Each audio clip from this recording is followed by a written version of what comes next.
hoopinhoops.com. Big up to all my listeners. So, today, what I'll be touching on is the Ben Simmons situation with the Philadelphia 76ers. And when I speak of the Philadelphia 76ers, I'm referring to, the coaching, management, and all persons associated with the Sixers. That is not Ben Simmons. So, that's how I'm phrasing it. Ben Simmons and the others, and I'll just call the others the 76ers. you know. So the main issue right now is Ben has decided he's not reporting to training camp. In fact, he said he's not going to be playing another game with the Sixers.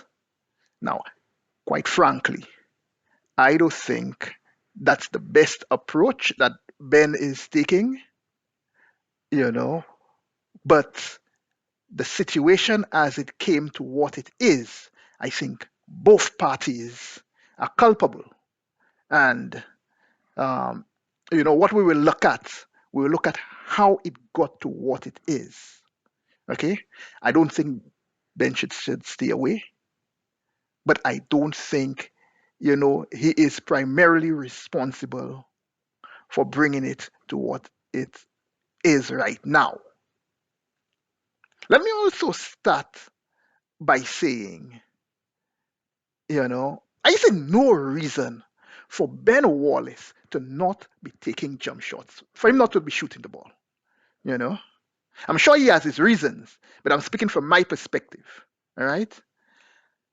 I don't think he should be playing point guard in the first place. I think he's playing out of position. Okay. And, you know, being in playing that position, despite it's out of position, and played it for 4 years, by now, I think at least, I mean, Ben should at least be willing to, in some situations, take the jump shot, man. If you have to take a free and live with the results. So, you know, I think he should probably have been playing, like a small forward position, a point forward, power forward, something along those lines. When he left college, he was supposed to come in the league as a small forward, if persons remember. And it was that conversation, where the Coach Brett Brown, I believe, called his dad and asked him what you think is the best position he should be playing. And his father told him, if his playmaking abilities, he probably should be playing point guard. And you could go back and look up the history of that. I mean that those sort of stuff is fresh in my memories. But of course, from the start, I always said Ben Simmons should not be playing any point guard position. All right. And Ben didn't help himself, making videos of him taking frees, jump shots.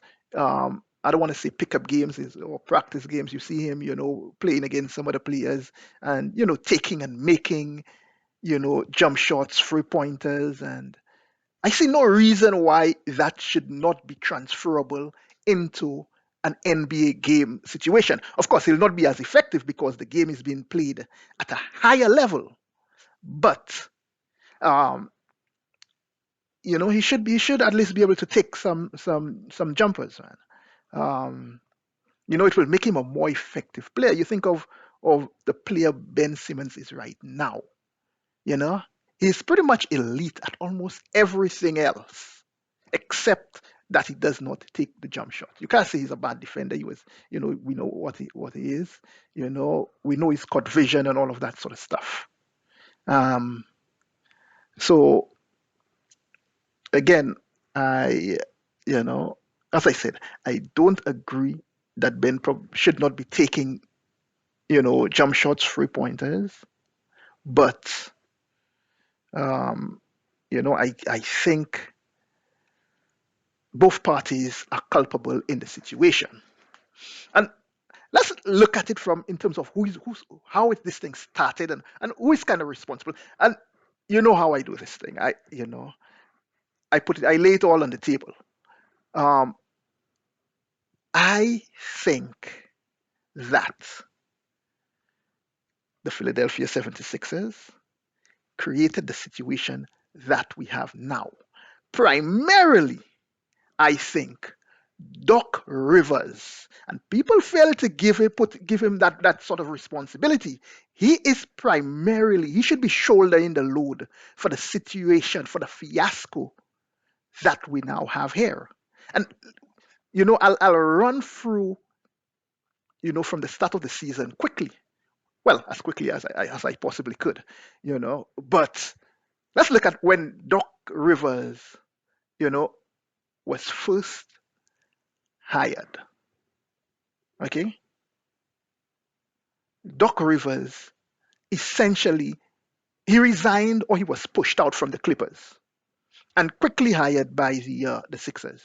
The moment Doc Rivers was hired, you start to hear him make statements like Ben Simmons shooting is not a problem. We're going to play Ben Simmons like Rondo. You know, Rondo could not shoot, and look, he was an effective player. Now, I don't want to disrespect Rondo. He's a good player, he's a smart player, he's not bad, he doesn't play bad defense. But Rondo has never had the sort of expectations that you have on Ben Simmons. Okay? You never expect Rondo to be the guy that's changing that game for you. Okay? But those expectations come with Ben Simmons. And whether or not, Ben Simmons makes a jump shot, at the end of his career, you know, with what he is doing, Ben Simmons could possibly make a Hall of Fame. He could be that sort of player. So to look at Ben Simmons and say, oh, I want you to be Rondo, that's kind of disrespectful to him because you're telling him you want him to be, a significantly lesser player. The other thing you look at there, you start to see Doc Rivers um, talking about bringing out the best of Tobias Harris. You don't hear him saying, I want to bring the best out of Ben Simmons. He says he wants to bring the best out of Tobias Harris. So you could tell kind of his priorities is misplaced. I'm not saying you cannot bring out the best of Tobias Harris while, making um, Ben Simmons a priority. I'm not saying that's not it. But I bring it up that way because we know the history of Doc Rivers and the loyalty he gives to certain players. Okay? We know this. We remember, back when Doc Rivers was it both president of basketball operations and coach at the same time. You heard rumblings, of unfairness in terms of the treatment to his son. You could even look recently, right before they traded, what's it, Montrez, um, Lou Williams. It was the year before, that bubble year where they played in the playoffs in the bubble. And, persons were talking about the preferential treatment he gave to some players. Kawhi, Paul, probably they probably deserve it. They're the star. Of course, you don't abuse the preferential treatment you get, but you expect to get some. But there were that sort of preferential treatment issue that came up with the Clippers. And it's something that has followed Doc for a while. So when you look at Tobias Harris, a past player of his, and he's mentioning that, he wants to bring out the best in him. And then you hear, he wants Ben Simmons to play more like Rondo. You can see Ben Simmons already is getting into a more diminished role and he's starting to elevate certain persons. You start to see that trait of Doc Rivers already starting to ride head even before the season has played. And when the season started, then you start to hear Ben Simmons in trade talks with, for James Harden. Now, if you value Ben Simmons, you're just coming in, you know. Now I understand it's Daryl Morey that's responsible for making those trades, but I would like to think that you would at least consult with your coach, and hear his ideas for how he looking to play the team, run the team, and make certain decisions.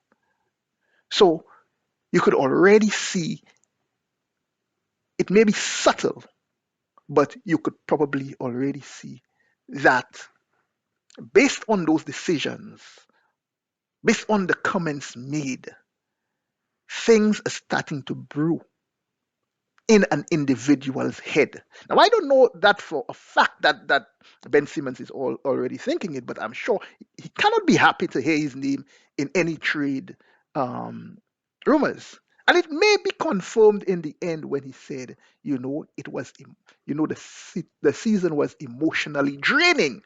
So, if in hindsight, you could probably go back all the way to what I'm saying. Okay.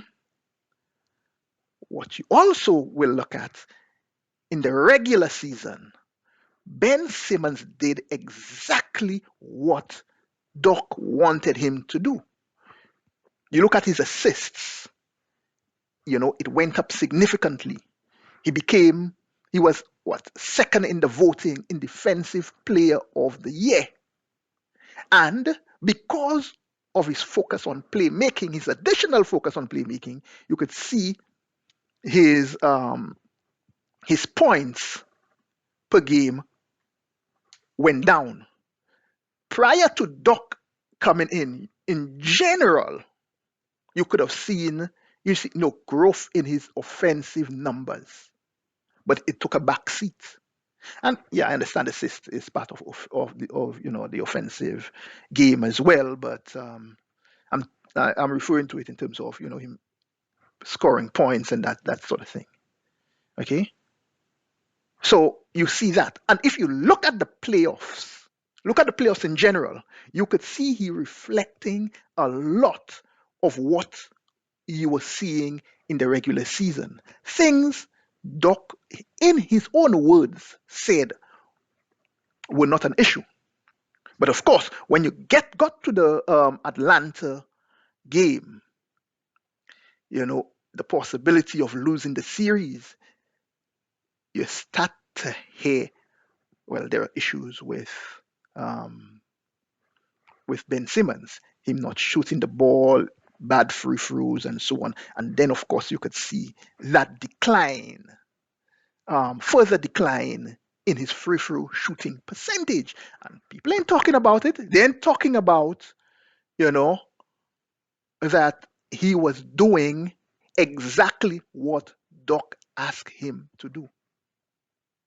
And I said this before.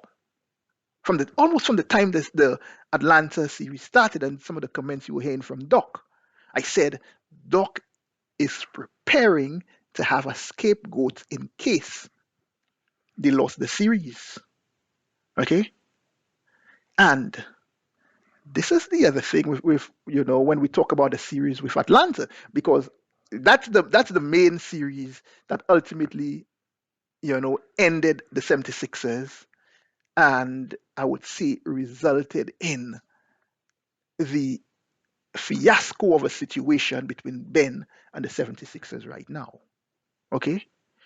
The 76ers were up twice, very large. They were up by 18 points, and the Hawks came back and beat them. They were up by 25 points. The Hawks came back and beat them again. But, is that game 7? Well, it's all Ben's fault. And look at if and throughout the series, he's not taking free throws. He's not making his free throws. You know that's what it is now. That the series should never have gone to a game 7 in the first place. You know, the Sixers with a number one ranked team. Now, I understand the regular season and the playoffs is two different animals. But even with the way Ben Simmons is playing, there's no reason why the series should have gone to a game seven. You know, you hear um, Doc Rivers make statements throughout the series that if Ben does not start making his free throws, he might have to bench him. Okay, what does that do for the confidence of a player? Okay, a player that's already not making his free throws so good. Now he has to be concerned about whether he's going to be benched. That you're putting out in the public that this is his situation. Okay, why would, as a coach, you want to put unnecessary pressure on your own star player? You understand? So now, if you're saying, well, in Game Seven, well, it looked like he did not want to, he was scared of going to the free throw line. And make no mistake about it. The primary reason persons are saying he was scared for going to the free throw line is that one layup where he possibly could have taken and he looked to pass to Tobias Harris. And Tobias Harris got fouled. They got one free throw out of what could have been a dunk. Um, uh, and they're saying that he was afraid you know to go to the free throw line. And I can tell you, in the playoffs and in the regular season as well, but in the playoffs, you could get a number of plays where persons make an extra pass where they should not have, where they either had an open jump shot or an open dunk, and they probably pass it to another player where they think, might it's overpassing. It's overpassing. But I mean, they may be right, they may not be right. He probably did not want to go to the free throw line. He probably thought he was going to get fouled. He probably was expecting to get fouled, which which he did not. So, but I mean, in this situation, it's difficult to exactly tell what he was thinking. But the point is, um, you know, we know what happened on that play, and it, um, and persons are blaming him and focusing on that one play as the primary reason for them losing the series. You know, let it be not be said that Doc showed lack of leadership throughout that playoffs. If you had an issue with him at certain points, you could take him out of the game, bench him. If you wanted to bench him, I'm not saying announce, oh, if you don't do this, I'm going to bench you. But but throughout your game, you say, okay, this is the best decision. I was not announcing it, but you make your decisions throughout the game. You take him out on certain points when you think he needs to be out. You put him in. You manage the game. The players have responsibility as well, but the coach, you see certain things and you make certain decisions. Doc didn't do any of that. Okay, but again, the focus there is it's Ben fault. But after the series, you look at the interview between Doc Rivers and you look at the interview with Joel Embiid. And Doc goes to throw Ben under the bus when they ask him if he could lead the team to a championship. We know his response was not not the best. You look at Joel Embiid, and Joel Embiid, talks about the play that turned the game around. Now, how does that bode well for strengthening the relationship between Ben Simmons and the Sixers? With Ben Simmons and Joel Embiid. All right? Joel Embiid forgot that in that very game 7, he had 8 turnovers, but the play for him that turned the game around was the layup Ben could have taken. Forget they should not have been in the game 7. Forget that, you know, he was pretty clumsy with the ball, but hey, you know what? Let's pass the blame on to somebody. Look at his defense. Look at his defense on Trey Young. His defense throughout the game. Look at the 13 assists that he had throughout the game that you know that got other players going. Those were not important. What essentially was important was the fact that he passed up, you know, one shot. Okay, so what else we could see here taking place is that you know there Doc has had multiple situations as well, and it's not so surprising that you know that there somewhat was a bit of a collapse in the team. It's not so surprising because Doc record shows that we know when he was with the Clippers, with fresh with um, what's the name, Blake Griffin, Chris Paul, and so on. You know, y- the comeback with from Houston, from being down 3-1. We know, his history of team collapsing. And of course, I mentioned that 3-1 with Clippers and Houston, but he has the most in NBA history. You know, you heard players talk about his inability to make in-game adjustments, and you could go as recent as his, again the comeback with Denver against the Clippers, and the primary complaint was he ain't making in-game adjustments. All right, you look at Denver coming back after the Clippers had huge leads.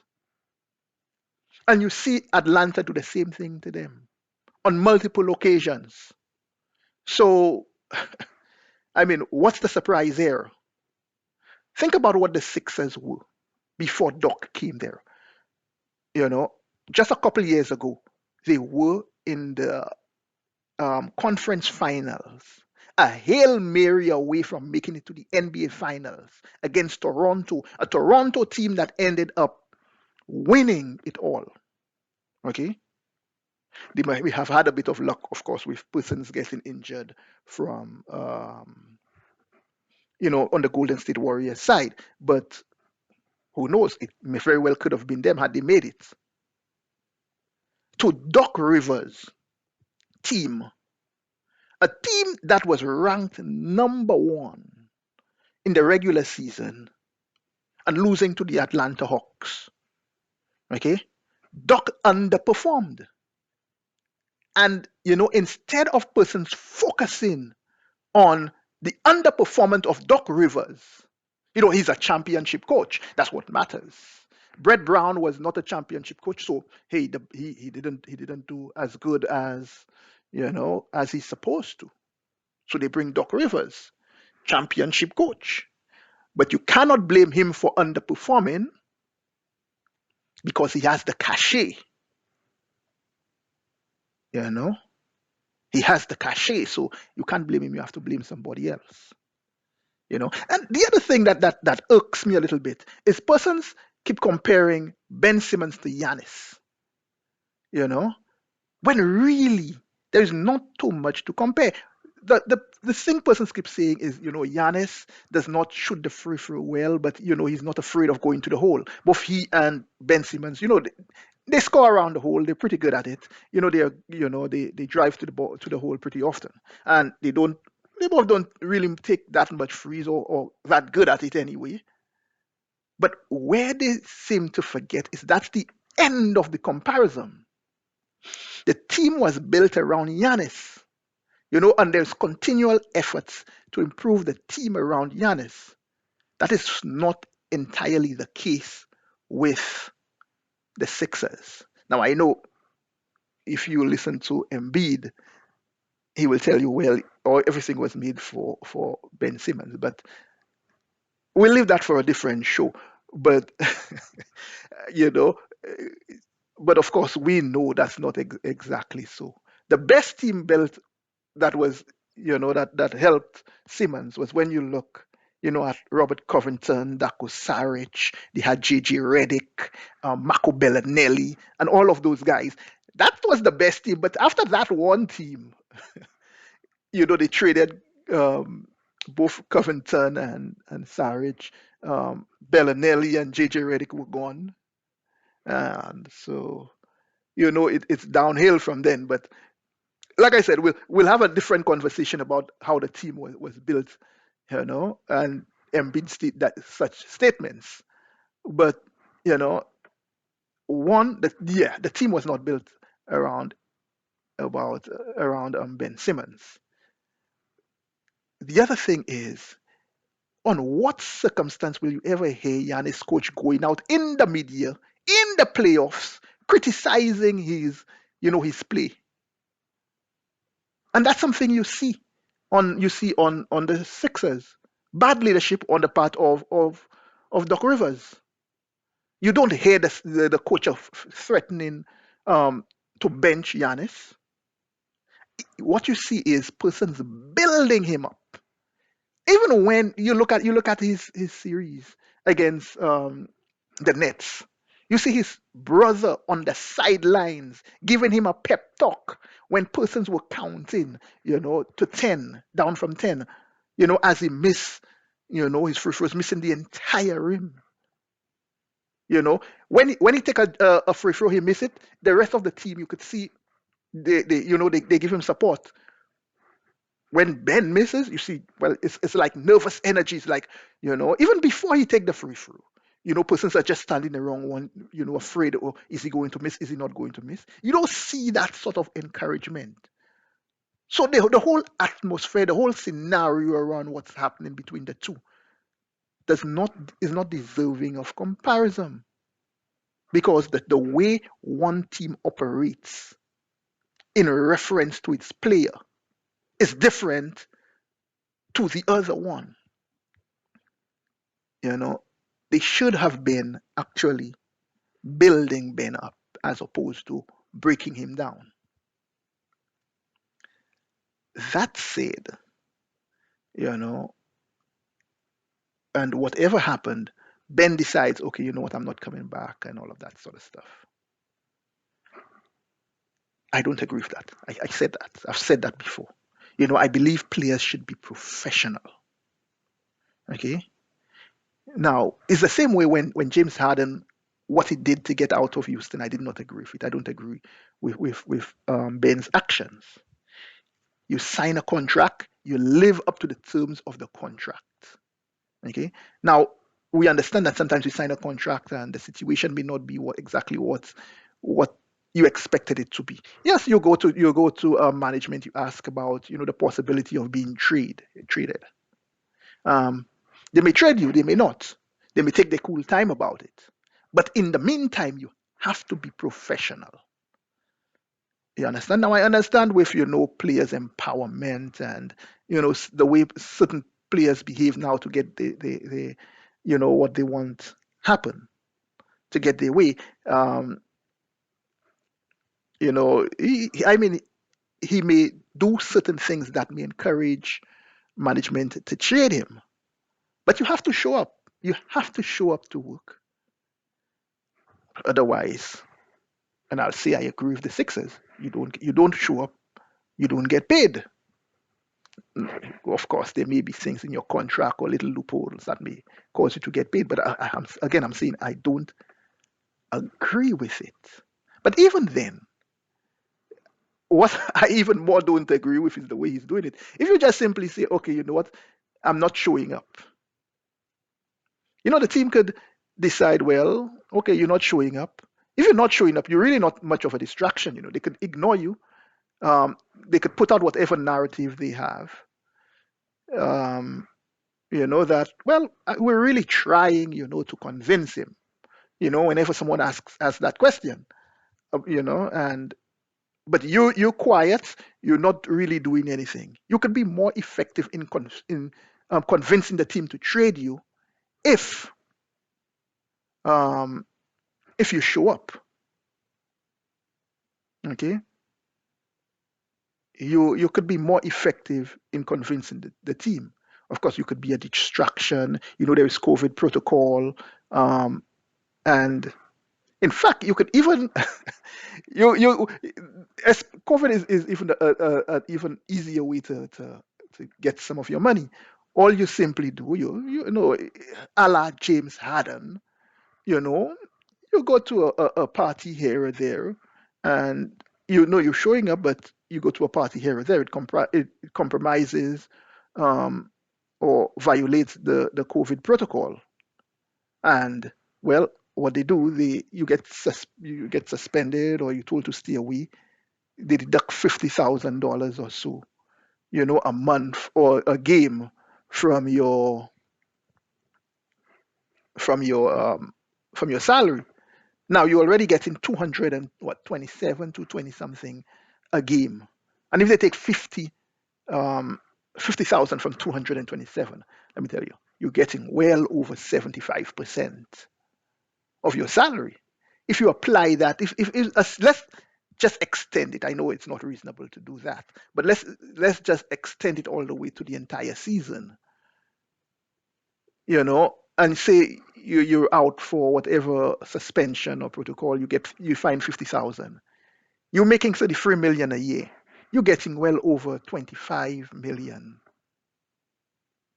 for that year without just because they didn't traded you and they have you stay away, and they suspended you. But what's possible, they could tell you, okay, you know what, stay away from the team because they realize your actions, and then you might be getting probably almost all your salary um, for the entire season. But the bottom line is, of course, I, I think Ben is wrong in doing this. You show up. You try to convince them, but you show up. The other thing is, I've mentioned it.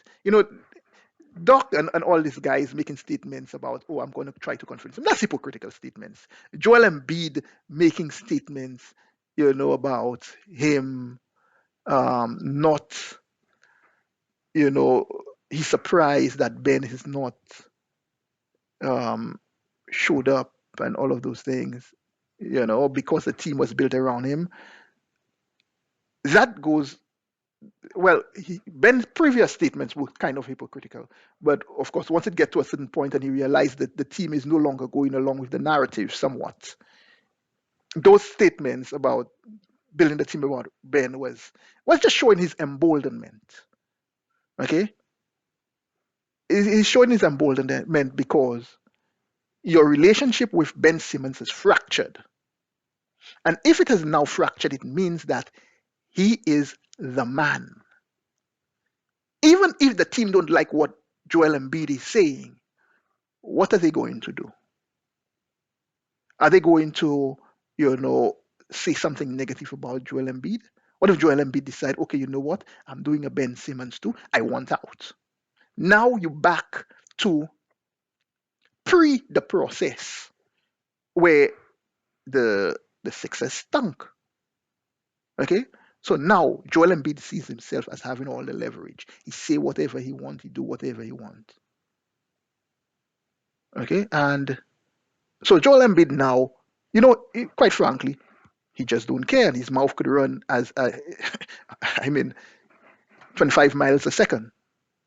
And we know how he comments against opponents on different teams. But you've never really heard him say things like that related to Ben, because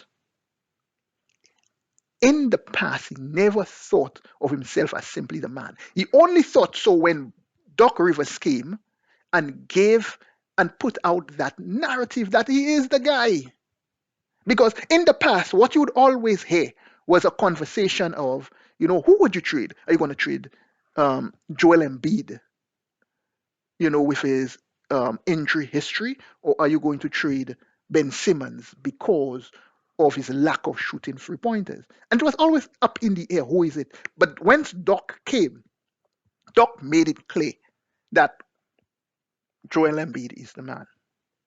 And of course, we know that kind of made him feel empowered. It made what's his name, Ben Simmons, you know, feel a little less confident or less valued, and we could see all of those, and all of those issues start to fester, and Doc really created a mess in terms of how he handled the year, in terms of how he handled the game. And people are not talking about all of those issues, that Doc created. And it needs to be discussed. It needs to be discussed. But we'll talk about that a little further. Hoopinhoops.com.